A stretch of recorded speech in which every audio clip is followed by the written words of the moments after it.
the regular study session of the Independent City Council for Monday, June 25th, 2018. We have some presentations and staff reports this evening. Our first presentation is on state legislative session review. Mr. City Manager. Yes, Madam Mayor, members of the council.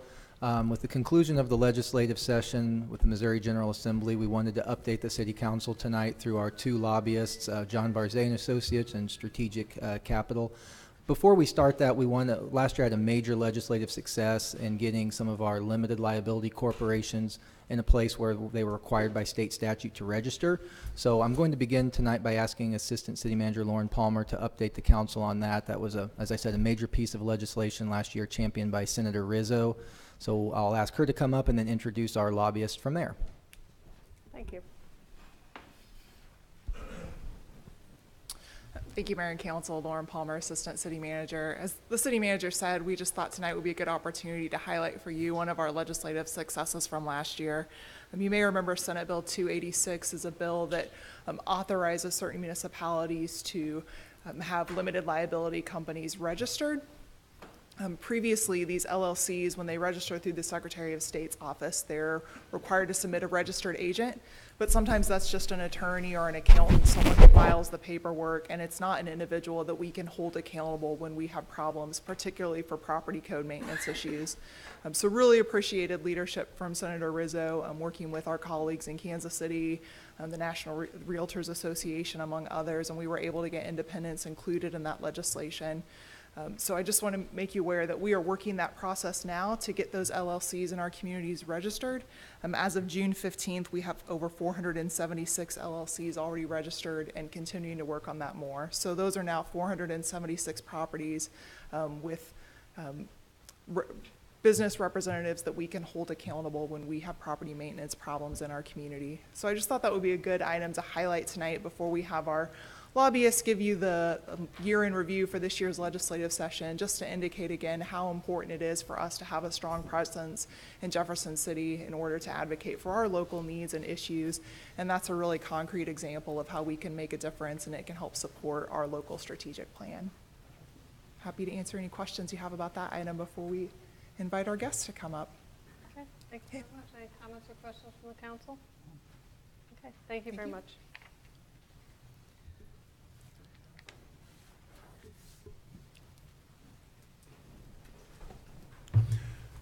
Good evening, Madam Mayor and members of the council. My name is John Barzay. With me today from John Barzay and Associates is Chris Ropey, who works with your staff and with your mayor and all the rest of you on behalf of the City of Independence.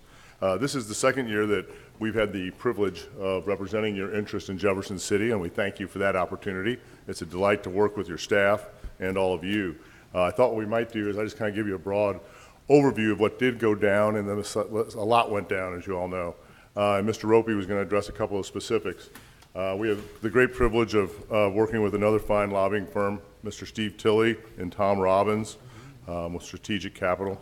They're good guys. We enjoy working with them, and I think that we have a good team working on behalf of the City of Independence.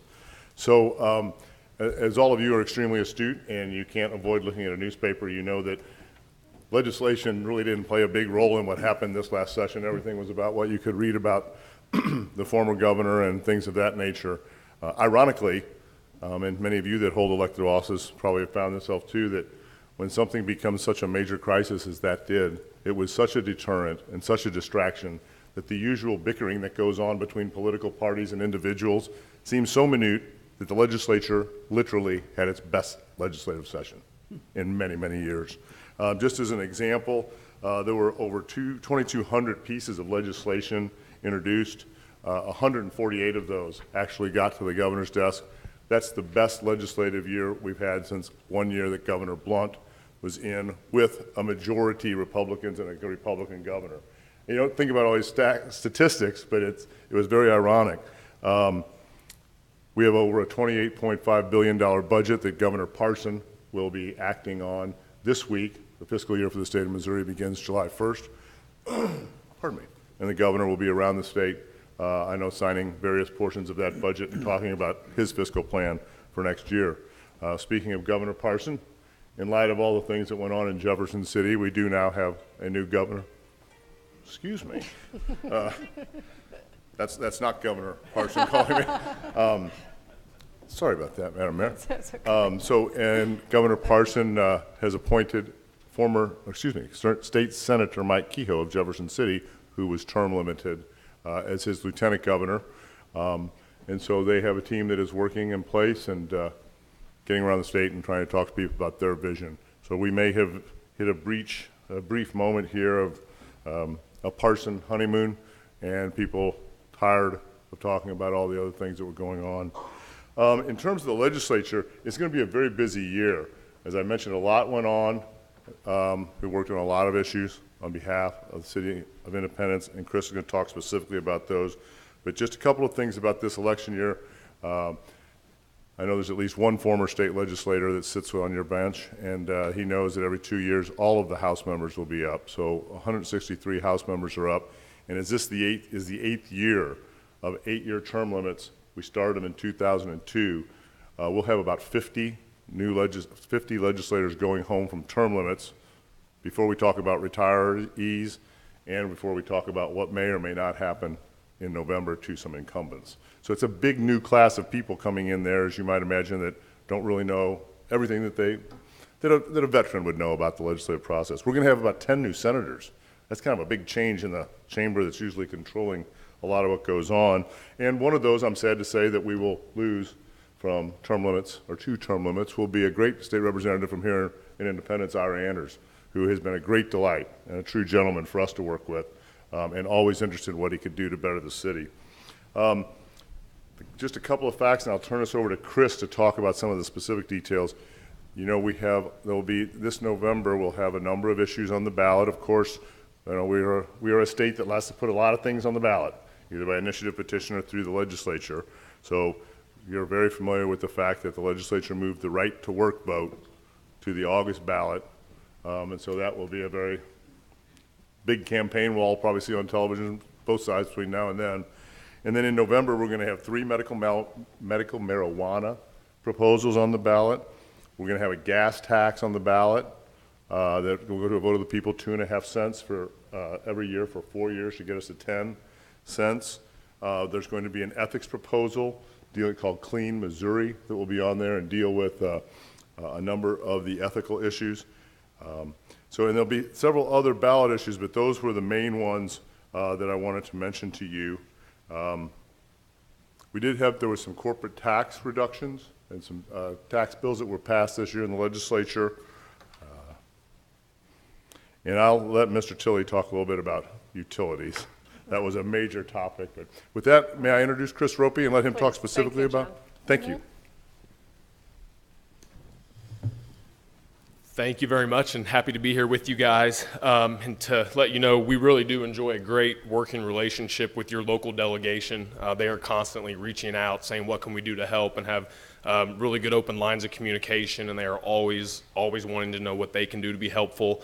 And I think overall, we're all a very good team working together. And to your staff that we work with, as the session gets towards the conclusion, it's probably 2 and 3 phone calls a day just catching up on stuff, because there's so many issues that are moving, and trying to make sure that our team and Steve Tilley's team are representing you guys and doing what we need to do to make sure and protect your interests. And just to get into just a couple of the big priorities that we focused on, and then happy to answer any questions and get in any more detail on things that you guys want to do. And I will say we developed a very good relationship as well with the City of Springfield this year, and we partnered with them on a host of issues, which I think is a very good thing for both cities to do, and had some successes and got real close on a few others, and I'll get into those right now. On one level of success we had is there was some legislation this year that Independence was not included in originally, and how you deal with some nuisance properties and to be able to get in and clean those up.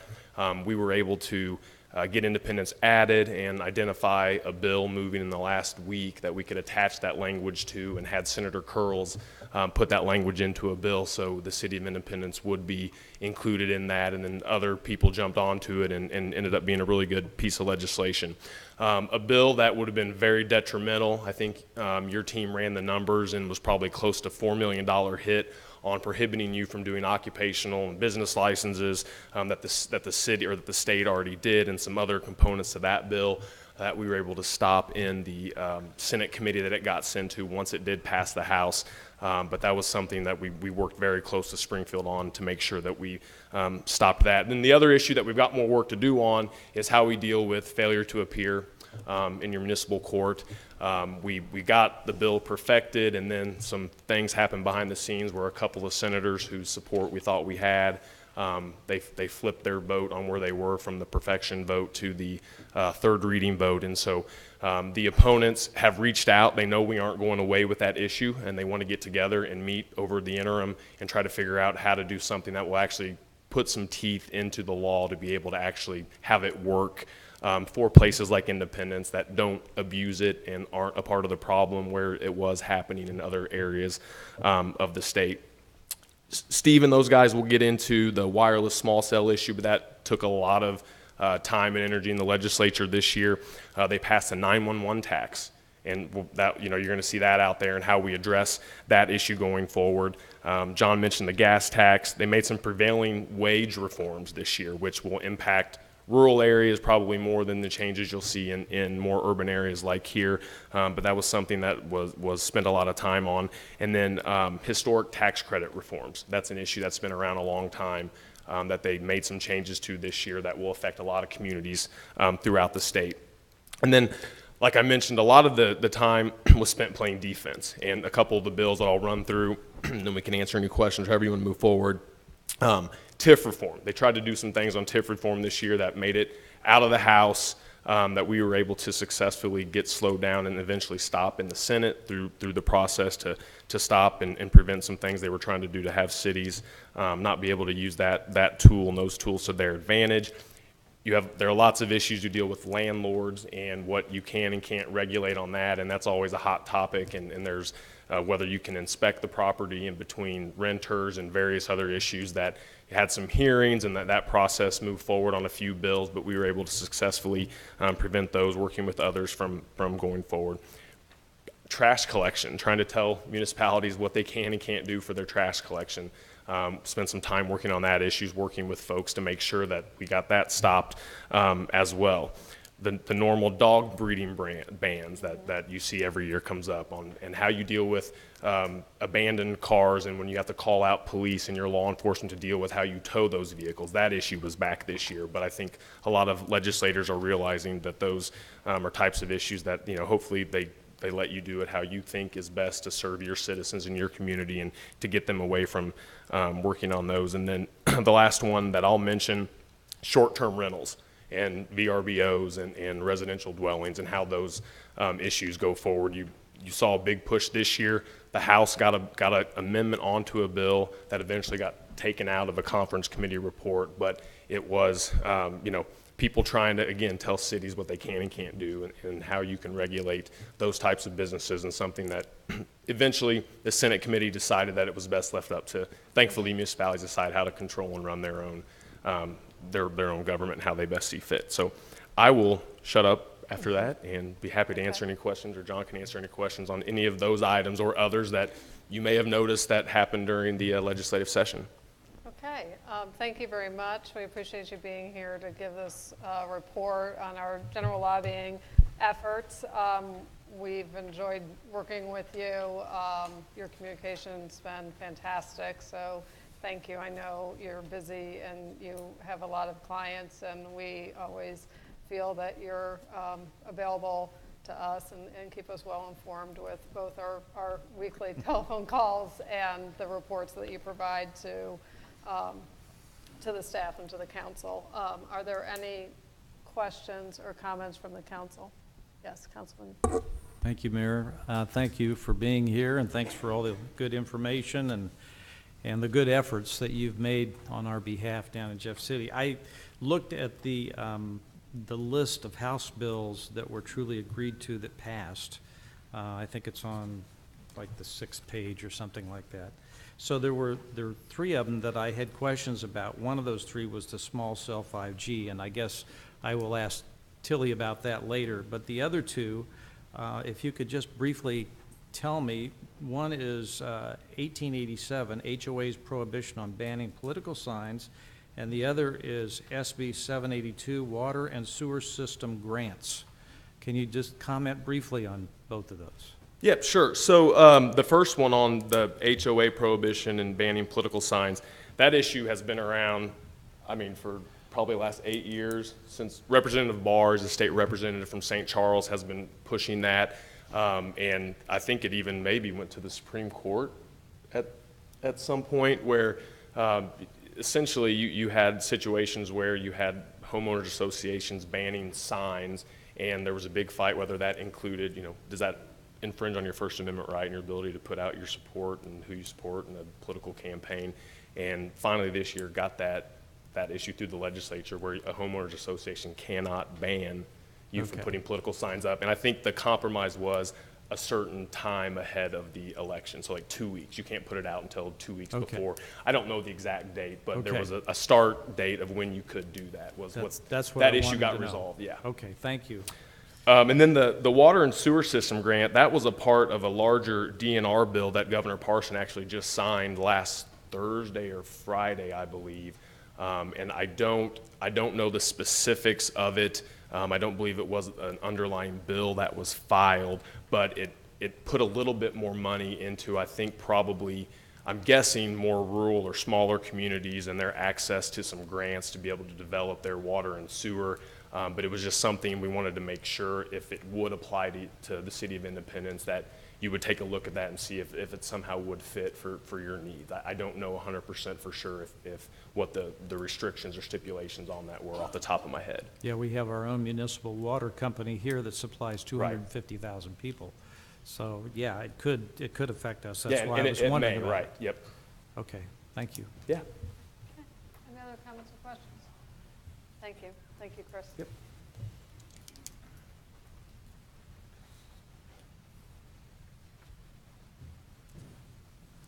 Mayor, members of the council, thanks again for having John and myself here. I don't want to rehash everything that Mr. Barget said, but I want to highlight a few points. One, it's an honor to represent the City of Independence and IPL.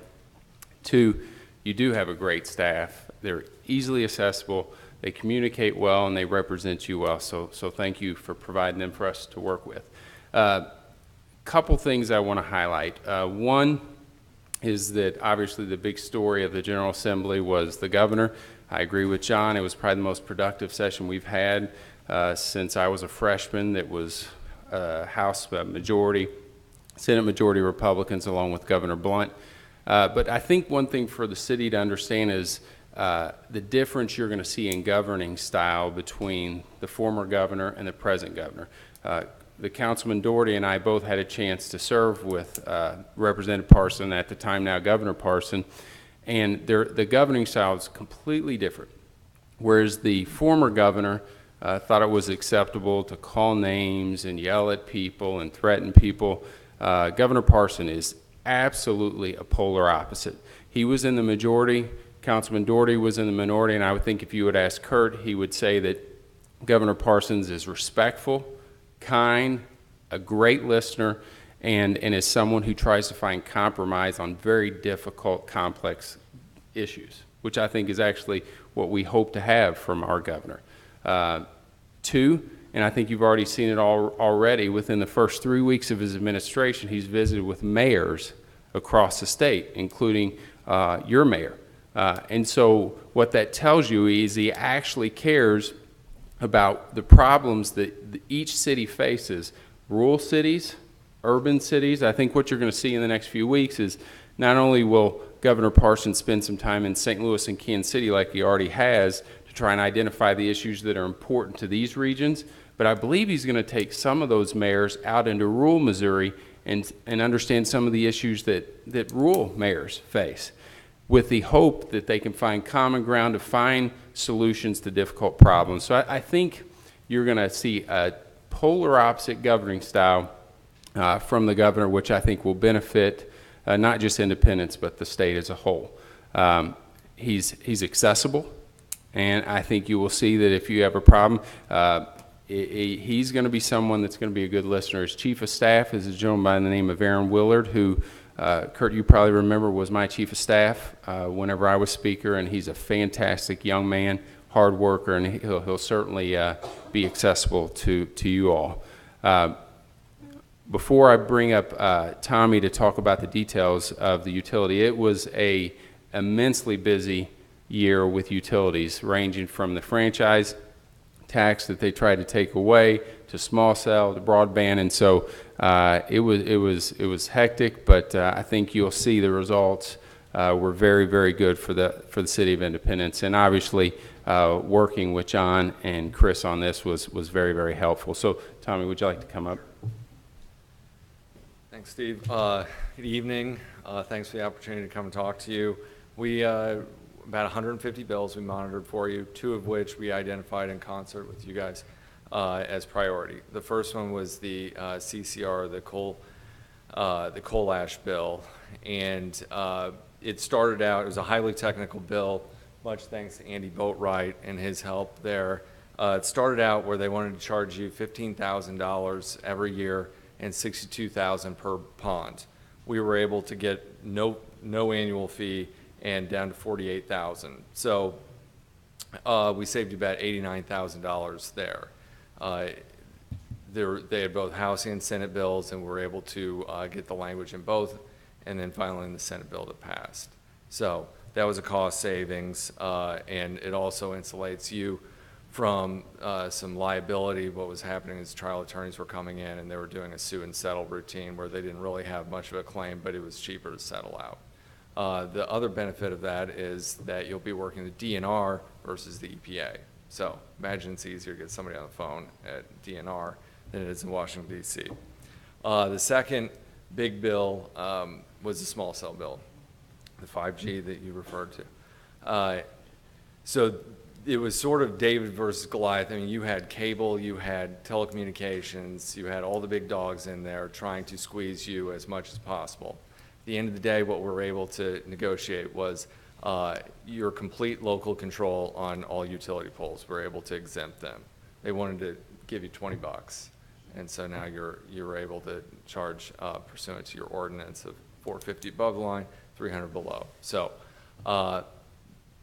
cable wanted to come in and as a play because they're like, well, the providers are getting such a good deal. We want to get a good deal. So they wanted to gut your franchise fee from 5% to 3%.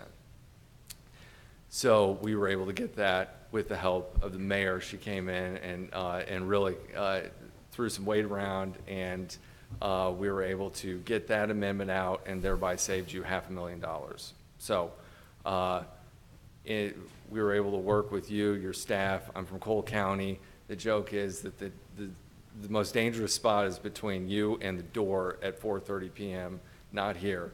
I was fielding calls at all times, and I was glad to do it. Lauren, Zach, the mayor, they're great. Of all our clients, they're the single most responsive and engaged client we have. So it's been a pleasure and appreciate it. Thank you very much, Tom. Thank you. And Steve. And I will say again, thank you. You have been incredible for us to work with. From my perspective, we have the most powerful team in Jefferson City, and we came away as winners in this session, and not many cities can say that. I know things on the horizon will continue to be the cable companies on the utility side. I anticipate that that's going to continue to be a big issue in the next session. I know that municipal court reform is going to continue to be something that we're going to work to come to some more agreements on over time, and those are what I kind of see at this point as our key things moving forward. Zach and Lauren and I and John Mayfield are going to Washington, D.C. on Wednesday to meet with our congressmen and our senators there to work on some of these issues at the national level as well. But thank you all for keeping us informed and well educated and prepared for all of the issues that we dealt with this year and all the ones that we know that we'll be dealing with moving forward. And we'll also have some positive things that we'll want to support the governor and support the legislature in things that they want to accomplish. we will be hosting in Independence the Metro Mayor's meeting on July 12th. We're inviting the legislators and the Lieutenant Governor to come and talk about the gas tax and how the Metro Mayors can help support what they would like to get accomplished. With that, I know, Councilman, you had some questions. No, on. he Yeah, answered okay. them, Are yeah, there any yeah. other comments or questions for Mr. Tilley? Okay. Thank you very much. Appreciate you being here.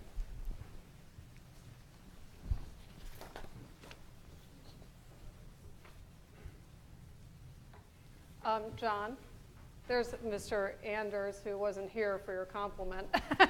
So, didn't want you to miss the opportunity. Okay, our next item is a presentation on the Health Department transition update. Mr. City Manager.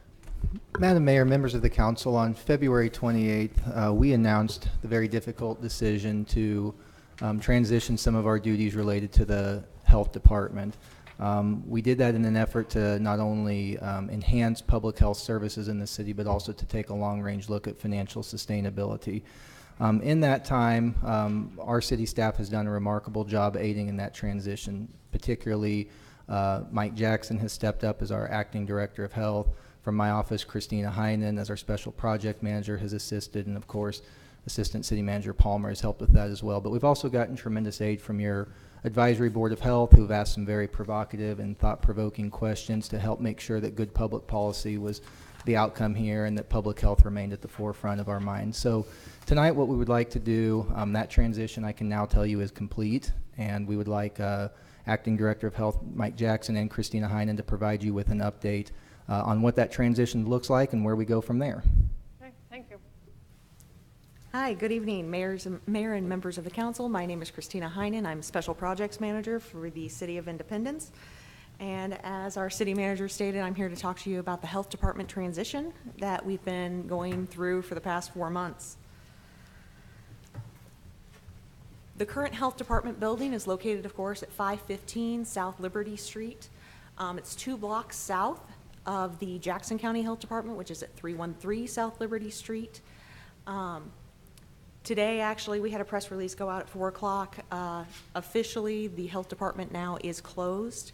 We have transitioned all of the staff out of the building to their new homes, so I'm happy to say we successfully did that. The services that were being offered at that site included animal services, permitted establishment, communicable disease and immunizations, and chronic disease prevention.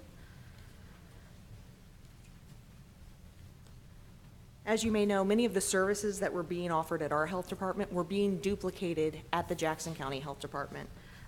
Those services, some of them that they were offering that we also offered, immunizations, birth and death certificates, communicable disease investigations, public health emergency preparedness, and maternal and child health. The city worked with Jackson County Health Department. They've been a great team member. They have successfully absorbed those duties for our city. And so they are happy they were able to hire a little bit of extra help, but the far majority of those services were things that they were already doing. Our Parks, Recreation, and Tourism department has added a new wellness division. That division will be in charge of employee wellness, the Sermon Center memberships, the lunch and learns that were being offered, community wellness programming, the Couch to 5K, the Park Trot, the farmers market.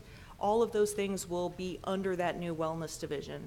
Those chronic disease prevention staff members are moving over to staff that. They actually moved the majority of the furniture, I believe, today over to the Sermon Center. Animal Services has moved over to the police department. They'll continue offering the same services, unrestrained animals, bite investigations, dangerous dogs. Those same services will be offered through Animal Services, but they will be reporting to the police department. This was a natural fit. They're a 24/7, 365 unit. They often interact at the same properties that police go to. They utilize the same dispatch service, but they will be actually physically located at City Hall. In fact, right near the council chambers, they've moved over. Our permitted establishments unit has been moved to community development. They moved over in May. They'll continue doing those restaurant, the childcare, the lodging, tattoo, pool inspections, all of those inspections. It makes sense for them to be with community development because this allows a streamlining of the permitting process.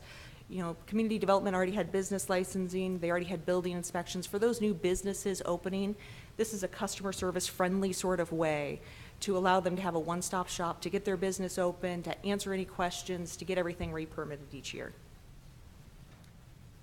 So how did this affect our staff? Well, transferring within the city, 17 different staff members are transferring positions throughout the city. 7 with animal services over to the police department, 5 with permitted establishments to community development, 4 with disease prevention to the Parks, Recreation, Tourism, that new wellness division, 1 with emergency preparedness over to fire, and 1 administrative specialist is actually starting a new job in Public Works where there was an opening. She's transitioning over to that position. Employment with Jackson County Health Department, 1 of our employees that was doing communicable disease and immunization actually transferred over to Jackson County. So the good news is some of their epidemiology work will actually be done by someone who is our former epidemiologist. So someone who really knows the city. 5 members found outside employment, and then we actually had 2 that went ahead and took advantage of retirement. One of them was already planning it, the other was of age. So the building, we went ahead and we've issued an RFP. It actually closed today at 5 o'clock. To have the building be sold, we issued an RFP so that we could have a little bit more control over the destiny of that building instead of just a straight sale. So we hope to have a new tenant in there soon, someone to take over your operations. And then moving forward, our advisory board of health, which I'm happy to see there are a few members here tonight, they're still going to stay active within our city.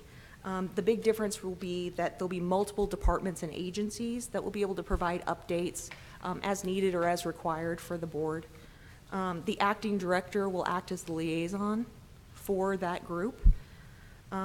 And going forward, public health oversight will actually be myself. I'll be the city manager's designee to fulfill the responsibilities outlined in the city charter and the city code as far as it comes for health issues. So I know that was quick, but do you have any questions for me or Mr. Mike Jackson? Okay, thank you, Christina. I do have a question. Yes.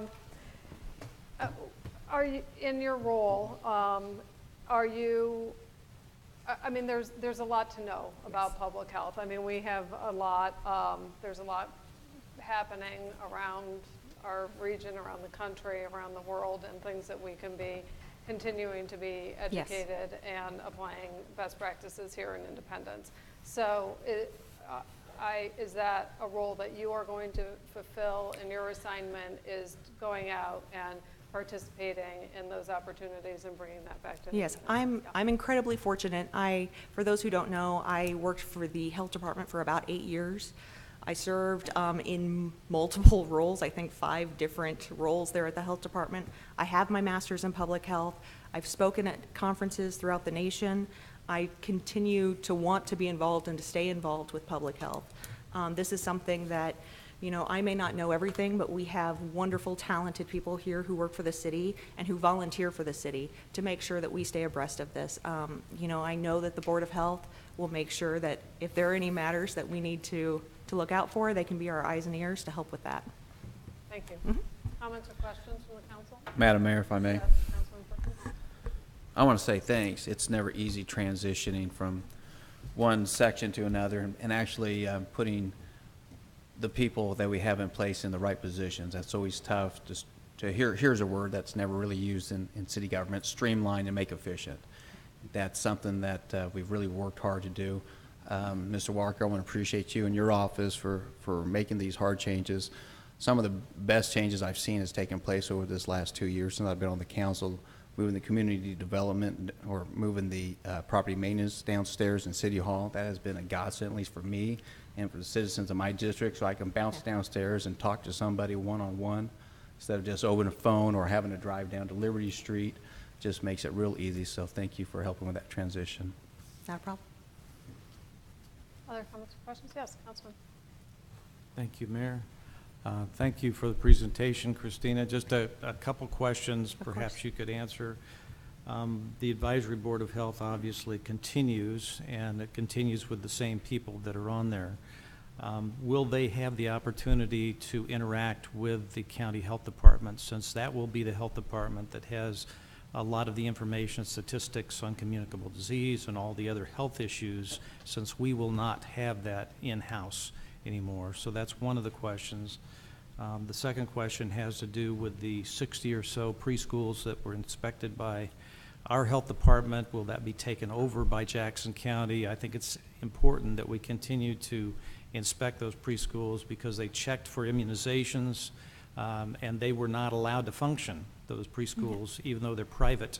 And that was in preparation for the kids to go to school, because they're required, in order to go to the public schools, to have those immunizations. The third thing I wanted to mention was that the Assistant Director of the Board of Health, Dr. Sullivan, is leaving. And Yes. so that's going to be a big hole in our advisory board, and I think it's important that we find a good replacement for him. He's leaving Centerpoint Medical Center, where he's the medical director for the hospital. So, and he's been our Assistant Director of the Board of Health. Okay, go ahead. Okay, so your first question, for Jackson County, will they be participating with the board?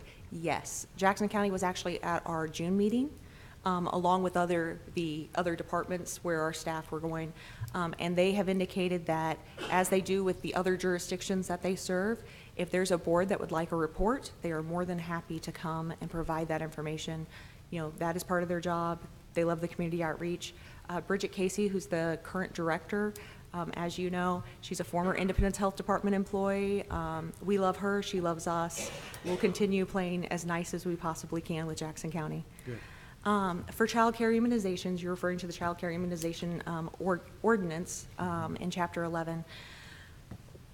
Right now, we'll actually probably be doing that on a complaint basis. I know the state does their inspections. We're not getting rid of the ordinance. The ordinance is staying there so that if there is a complaint, we can come in. We will be continuing the child care inspections that are, they're normally called food inspectors or health inspectors perform, but we won't have a public health nurse there to go out and check the immunization audits. It is one of the items that we weren't able to do. And your third question, Dr. Sullivan, yes, there will be a hole in the board. We learned of this very recently, so I know that the council helps appoint all of those members. I know our board will look and try to find a great replacement, but there will be no replacing Dr. Sullivan, not really.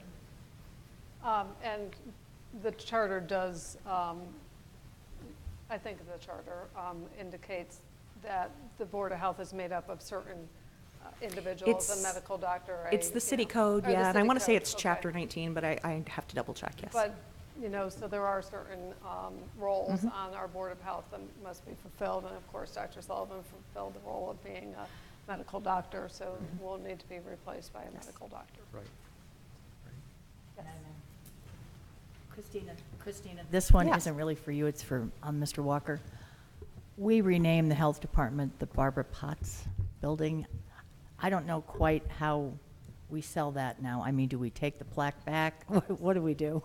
Yes. Yeah, we've actually met with Dr. and Mayor Potts specifically about that, councilwoman, and are working with the family to find something befitting of her legacy to replace that naming with. So stay tuned on that. But yes, if the building were to sell or transfer, that of course the plaque would go with that, and we'll work with them on that. Thank you. Any other comments or questions? Okay, thank you. Thank you. Next is a staff report on procurement manual review, local preferences and pre-qualifications. Mr. City Manager. Yes, Madam Mayor, members of the council, as you know, we've had a lot of recent dialogue and discussion about our local labor preference as well as contractor qualifications. And specifically, the council has asked us to go back and look at some of our local labor preference and make sure we're current with best practices on that. So staff has been hard at work on that. We have some information we want to share with you tonight, so I will ask our Assistant City Manager and Acting Director of Finance, Lauren Palmer, to update you on our progress. Good evening again. As the city manager indicated, my objective tonight is just to review a couple of provisions in our procurement manual and seek any direction that you all may have about changes that you'd like to make. And this is in response to a couple of contracts that were approved recently, and there were questions at meetings, and we felt like it might be appropriate to have a deeper dive into this at a study session so you all could have more of an opportunity to evaluate this policy and give us your input. So just a quick review. Our current procurement manual includes 3 what I would consider local preference options. Those are listed on page 11 of the complete procurement manual that was included in your packets if you want to review that and look at the details. But just generally speaking, we have a provision for products that are made in the United States, products that are made in Missouri, as well as a local labor ordinance. These preferences apply to the purchase of any manufactured goods and commodities, as well as any contracts that exceed $300,000 that involve labor. There are a number of reasons that communities consider doing these local preference policies. They encourage local businesses to seek government contracts when maybe they wouldn't otherwise do that. Of course, for the government, we have a lot of policies and regulations and paperwork, and so this is a way to encourage our local businesses to consider doing work with us. They demonstrate city support for local businesses and help promote our image as a pro-business community. And also there's the notion that local vendors who are perhaps more invested in the community will be more accessible and more invested in the success of projects and services. On the flip side, our procurement staff really discourages doing these local preference policies because from their perspective, the whole notion behind procurement is to increase competition as much as we can. And having these local preference policies sometimes discourages non-local vendors from participating and shrinks our bidding pool, has a tendency to drive up costs when you know that the local bidder has that advantage. And just because you're local doesn't necessarily guarantee that that's the best service provider. And then finally, it can be difficult to define what local means. And I'm going to talk about that a little bit more as we get into the recommendations with tonight's presentation. Just some information for you for context. When this issue came up several meetings ago, we asked our procurement staff to survey our peer communities and see what they are doing for local preferences. So you can see these are the communities that responded to that request for information, and there is quite a range. Generally speaking, most of these communities have a local preference that's somewhere below 5%. Some of these communities don't have a preference, and you can see there are even a couple that have preferences that go as high as 10%. So really a wide variety. Again, just a quick reminder, most of the purchasing that we do in the city falls under 2 primary processes. The first is what we call an invitation to bid. That is where we are setting specifications and seeking the lowest, most responsive and responsible bidder who meets those requirements. Under that invitation to bid, price is really the first consideration that we are looking at. We are looking at the lowest bidder to provide that service according to our specifications. The second, probably most common process that we use is a qualifications-based process where we do a request for proposals or a request for qualifications, and we are setting criteria that is weighted where we look and evaluate what is the best value for that service to the city. So in an RFP or an RFQ, price is really only one consideration, and we evaluate how we will weight price according to other factors for the service. So really 2 different processes, and again, that will make more sense as we talk about the recommendation. So again, based on benchmarking our peer communities, looking at what's common, best practices, if you all would like to do something more specific around a local preference policy, this is what we would recommend. A 2% local preference not to exceed $10,000. So that would be 2% of a $500,000 contract would give that local bidder the weighted preference. You see some conditions listed there. We would recommend limiting that local preference only to items that are invitations to bid. Again, those items where we're looking first and foremost at price. That's exactly giving that local bidder that price preference in an invitation to bid process, in contrast to that request for qualification process where we are looking at lots of other criteria. The local preference would only be awarded to vendors who are otherwise qualified. So again, that language of responsive and responsible in our policy, I'm going to talk about that a little bit more in our presentation, but we do work to evaluate references and other criteria to make sure that we're not just getting the lowest price, that we're really getting a contractor or service provider who can deliver the service that we need at the price that they've quoted. We would also recommend that those products or services must be equal to that of the lowest responsible bidder. So again, just avoiding a situation where someone undercuts the price, but they're really bidding for a product that isn't comparable or equal to the other bidders. And then finally, we would need to include language in our policy that would waive that preference anytime we have a federal or state grant or some other source of funding that has restrictions on it that would not allow us to apply a local preference. Okay, so hoping to have a little bit of conversation with you about how we define local. I mentioned earlier in the presentation that it can be tricky about how we do that. I think most common in these local preference policies, you immediately think of a bricks and mortar business that has that physical presence within our corporate city limits.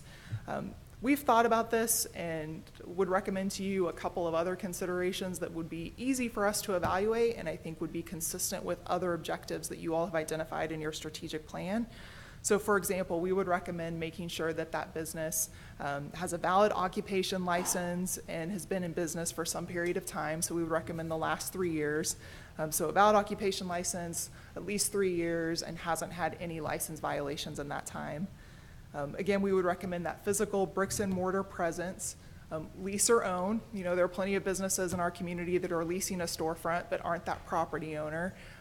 If they're doing business in Independence, I don't think it matters, but that's something that you all could certainly weigh. And we want that to be within our corporate city limit and current on all applicable business licensing fees, property taxes, sales taxes, any of those issues. And then finally, we would recommend if it is a property owner for that business that that owner in that location cannot have any incidents of property maintenance code violations within the last 3 years that were not remedied upon the first notice of violation. Properties frequently have issues, but we work with a lot of property owners. We have a 65% voluntary compliance rate on property maintenance issues. So as long as those property owners are responsive and get an issue addressed right away, this wouldn't disqualify them from that local preference. But if we have a property owner that's been difficult to work with and has numerous incidents of property maintenance violations or a bad track record of getting those resolved in a quick manner, this will be just another way to incentivize those property owners to be good stewards of their properties for our community. So those are just some ideas that we had about how we can define local. I'd encourage you to think about if there's other factors that you would want to apply. You know, if we're limiting it to that bricks and mortar business with a physical presence in the corporate city limits, you know, you could probably all in your own minds think of examples of businesses that you would consider good local partners, you know, maybe people who are involved in our civic community or contribute to various charitable organizations in our community, but maybe are just outside the city limits, but certainly have employees who live in the city limits or do business with us. So I don't really have a specific recommendation there. I just kind of wanted you to think about that. Do you want to think of local more broadly to make sure that you don't leave out of the mix some business that isn't exactly within the corporate city limits of Independence, but might be a good civic leader in our community? Okay, and I'm going to transition now from local preference and talk a little bit about the qualification process that we use for vendors. This came up recently in the discussion of the asphalt overlay contract. So we just want to discuss tonight and make sure that you all understand that it's listed in page 10 of our procurement manual, but we do have this process outlined in the manual by which we examine the qualifications of contractors in addition to looking at that price for public improvement projects. The language is spelled out there, but it's pretty broad. It gives us a lot of authority to look at many other factors besides just price. That policy goes on to state these are the types of qualifications that we are looking at when we are doing reference checks. Does that business have the financial capacity to complete the project as defined? What is the quality and availability of their equipment? Do they have the capacity to do the work in the time that we have identified, or are they already loaded up with other commitments for other clients? What's the reputation, reliability, integrity of that firm? So we are routinely doing reference checks, particularly for those vendors who do not have a track record in the city of Independence. But I will just mention to you, those reference checks are inherently subjective. We have conversations all the time at the staff level about, well, if a vendor was late on a project by a week 5 years ago, what's that worth to us? Is that worth $10,000? Is that worth $20,000? Is that really enough to disqualify that vendor if they've given us the lowest, most competitive bid?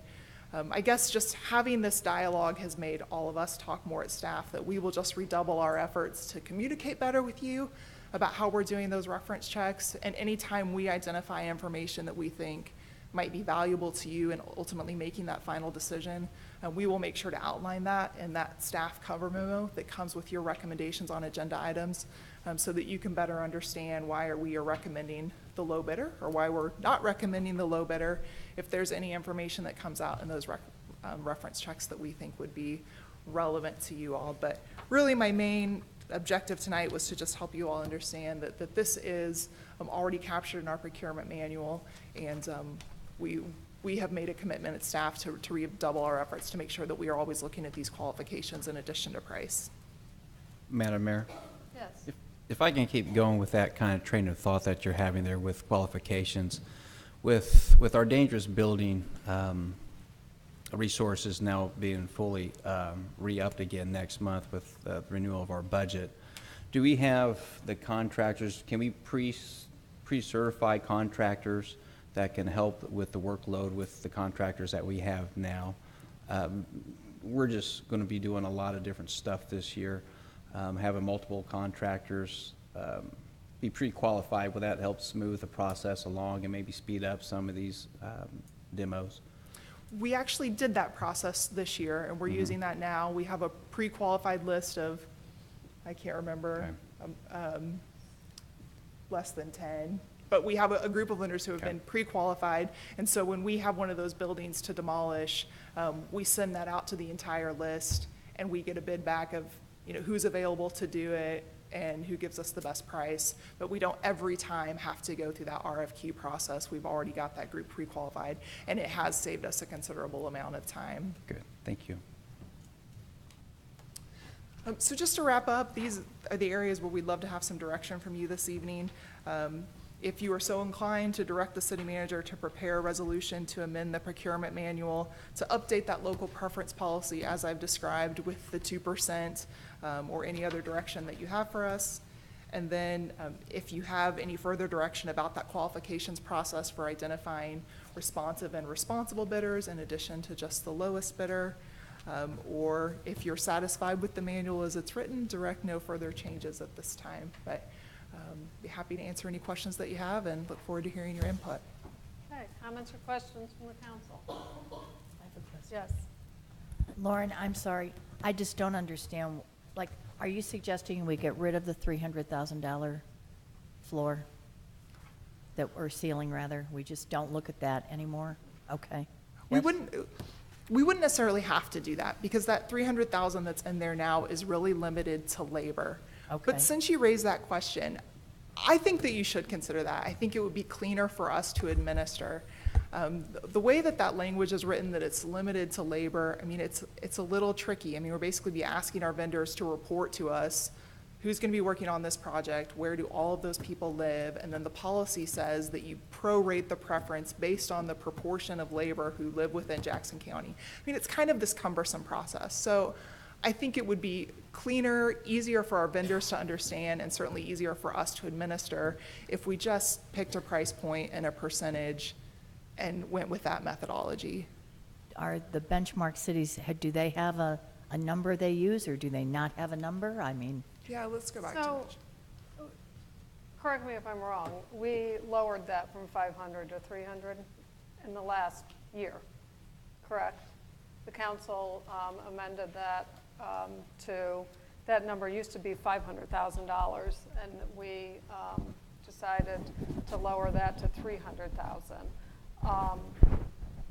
I don't think the number's necessarily the problem. I mean, and from my standpoint, I don't think the dollar amount is necessarily the problem. It's the way that we, as you've described, sort of have to calculate that, but that means that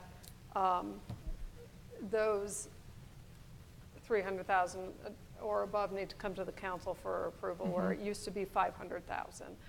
So I think we made a very positive move and lowering that number to 300,000 to give the council greater authority over awarding of these contracts. Maybe some work can be done in terms of I just didn't understand. of that formula and how we need to account for that calculation, but I don't think it's the number that's really the issue. Right, and maybe I confused you by saying that $500,000 number. The recommendation that we had would be applying that 2% on any invitation to bid at a price point that comes to the council. So that would be anything over 50,000. Okay. I believe the contract in question that originally raised this question was for the lawn and landscape services, and I'm going from memory here, but I think that was in the ballpark of 120 or 150,000. So this would give even more opportunity to apply that local preference for some of the smaller contracts. Okay, and so when you talk about 2% up to 5,000 of award, for example. Right. So we have that $100,000 contract, and we have a person, a business rather, located in Independence. So is it 2% of $5,000 of an award is somehow magically given to our local person? I mean, how does that work? Tell me what you mean.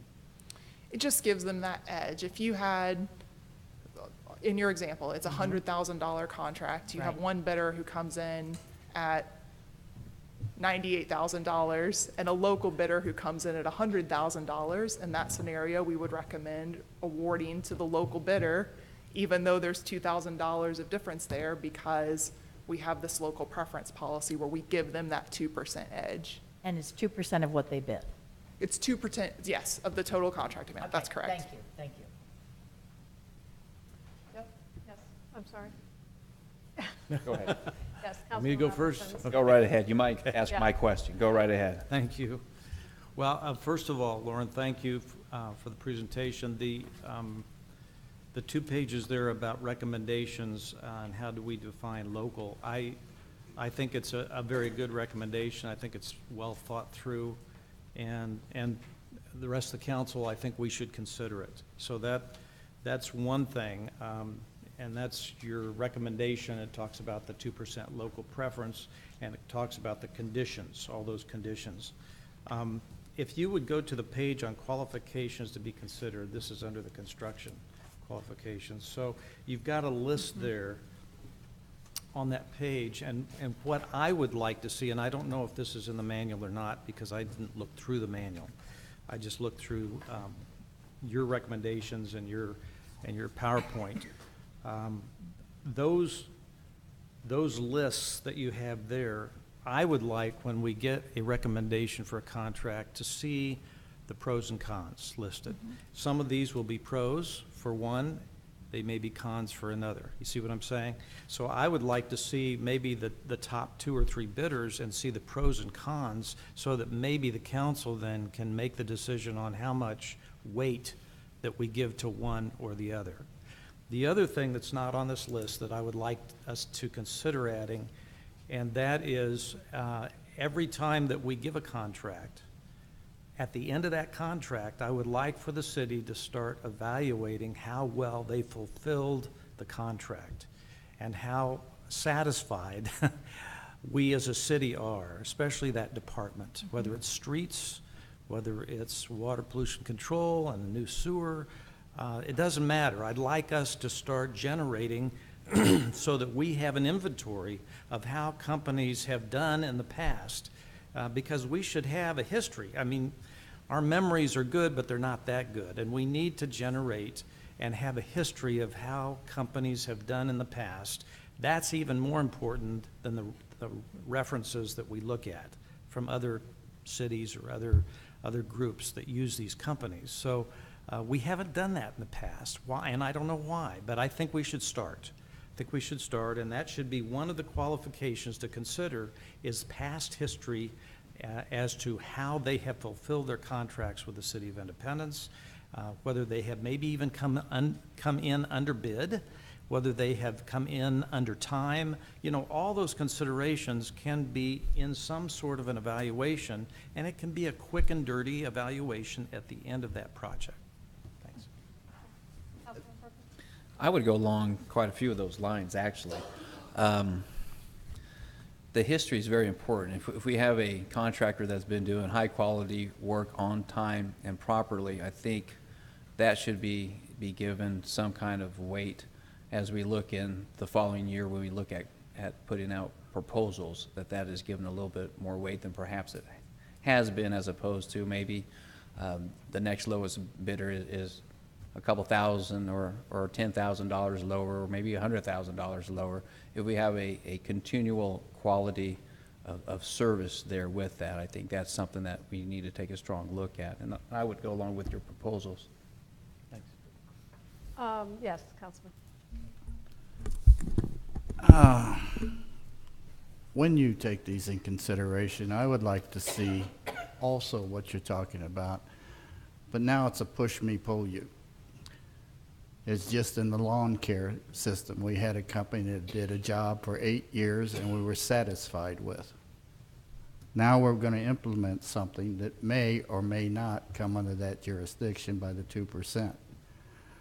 But I think you ought to be weighted in favor of good work, is what you're saying, regardless of where they're from. So now you got a 2%, which I'm all for, don't get me wrong, but if a company comes here, goes through our system, applies for everything, and gets the contract and does the work, that ought to have some bearing too.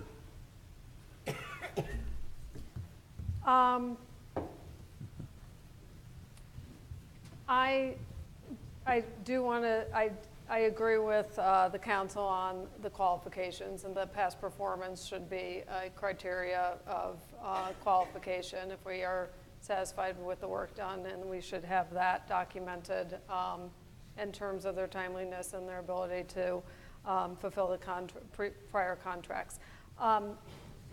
Truly, I am satisfied with our current policy. We have received from the construction community and the building and trades that our policy works very well. They're very satisfied with our policy. You don't use our policy when they're talking to other cities about developing their own policies. I am concerned, first, I think what has been presented tonight on the definition of local is far too narrow. We live in a metropolitan area,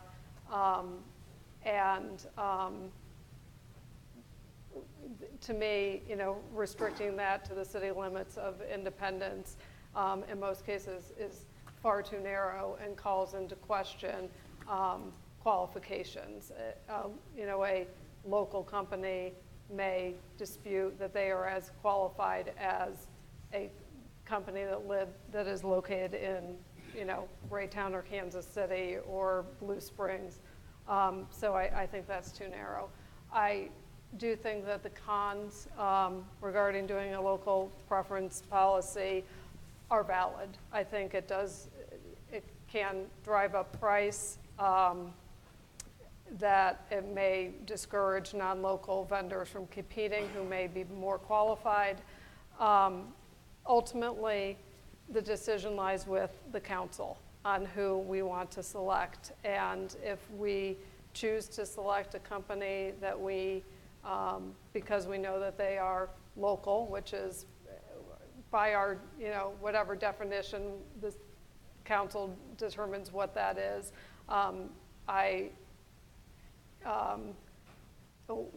that ultimately lies with the council to award the contract, regardless of the recommendation of the staff. So I think some improvements can be made on the bid qualifications, but personally, I am not in favor of making changes to our current procurement policy in regards to local preference.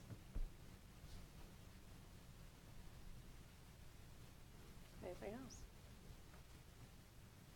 If I may just respond to one thing, I heard a couple comments that I really hear you challenging us to do a better job of administering the language that we already have in our policy around the performance record of contractors with regard to public or private improvements, either past history in Independence or in other communities.